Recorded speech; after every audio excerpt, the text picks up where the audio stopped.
I know weddings are like really expensive. You're spending money on so many different things, photographer and just a whole bunch of other things, even something like a cake. And then they kind of get in this headspace that they've already spent so much money. So when they think about a videographer, it kind of becomes an afterthought because it's just like, oh, now I gotta go and spend more money. Take a photo, take a moment that you had from your wedding or a moment that you could have. It could be a moment with your father. It could be a moment with your spouse.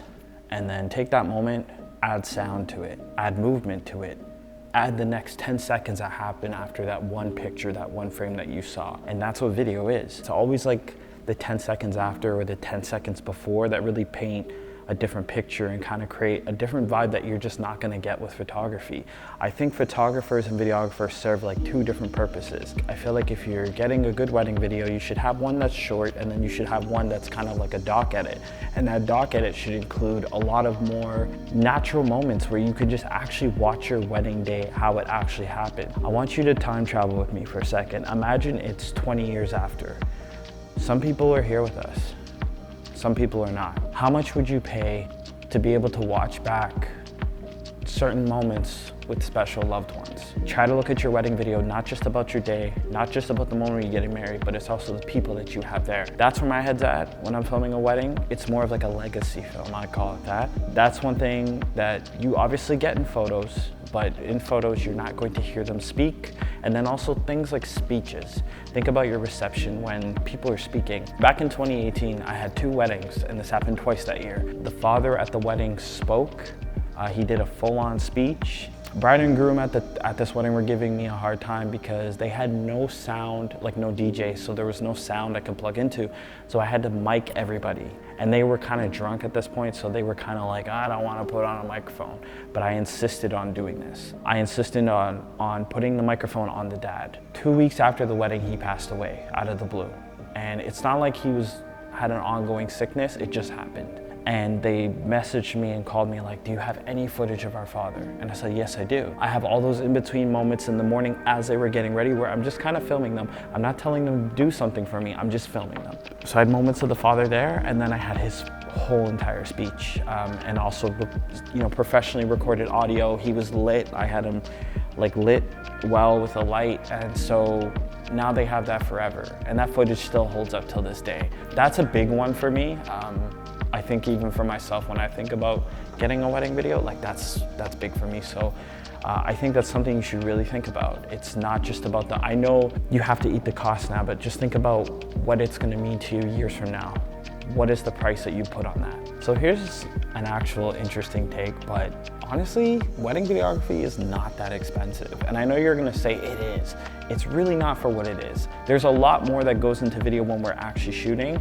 And then even in post-production, video editing notoriously takes significantly longer to do. Most videographers I know either charge less than photographers or it's about the same. So if you can, this is the best time to get a wedding videographer. It's undervalued right now. Cameras are great, technology's great, and the prices are actually decent for what you're getting. And next thing I want to mention is sharing your wedding film with future family.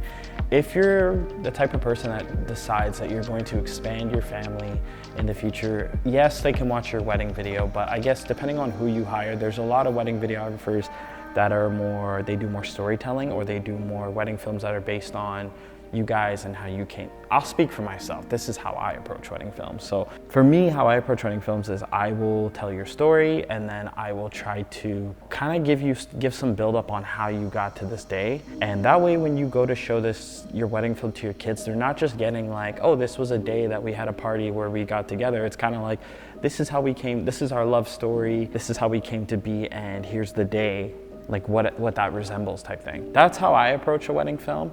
And I think there's a lot of other guys I know that are pretty good when it comes to storytelling and kind of encapsulating like your entire wedding day in a short form or a long film edit. So kind of piggybacking off of that, I just wanted to mention some wedding filmmakers that I know, and some of them are in Ottawa, some of them are kind of in the like Toronto GTA, but I just want to give you guys some wedding filmmakers that are actually here around us that are amazing at what they do. So this is in no particular order. I'm just listing off these guys. They're not like, oh, this is number one or this is number two or anything like that. So first guy I want to mention is Dimitri from Dimi Studios. So Dimitri is a genuinely cool guy just to talk to and have around, but he also makes amazing wedding films.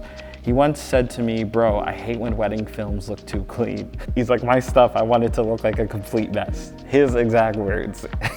He's like a true artist, man. This guy's awesome.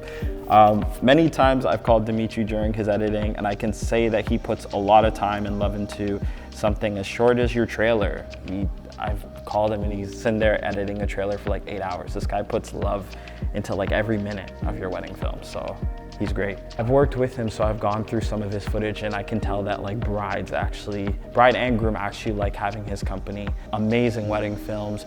He makes short films that you could probably see on his website, and then he also makes doc edits that are awesome too, that kind of play off of what I was explaining earlier about them feeling more like how the day actually played out. So definitely check him out. Check out Dimi Studios. I think he does travel around GTA. Maybe he'll come to Ottawa, I don't know, but check out his work, he's awesome. Another amazing guy, I don't know if he's from Toronto anymore or if he's in, in Ottawa, because he's always going back and forth and he travels a lot too, is Aaron Daniel Films. I want to say he's in Ottawa, but my guy's always on a plane going everywhere. So Aaron makes wedding films that look and feel very different. His composition, attention to detail, and aesthetic really make his work stand out.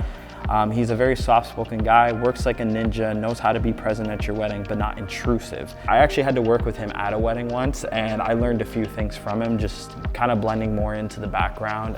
He is introverted, and just him being the presence that he is at a wedding, I think if you are someone that's more shy or not as confident in front of the camera, or you feel intimidated by cameras, I think he's amazing at making people, kind of bringing people back down to earth and making them feel comfortable. If you're into fine art or having a high-end luxury wedding, you have to book him. He's honestly amazing. Ottawa native Jim Bond is another wedding filmmaker I've had the pleasure of knowing and working with as well. He's super chill, takes the pressure off, as he is naturally very easy to have around and be natural on camera for.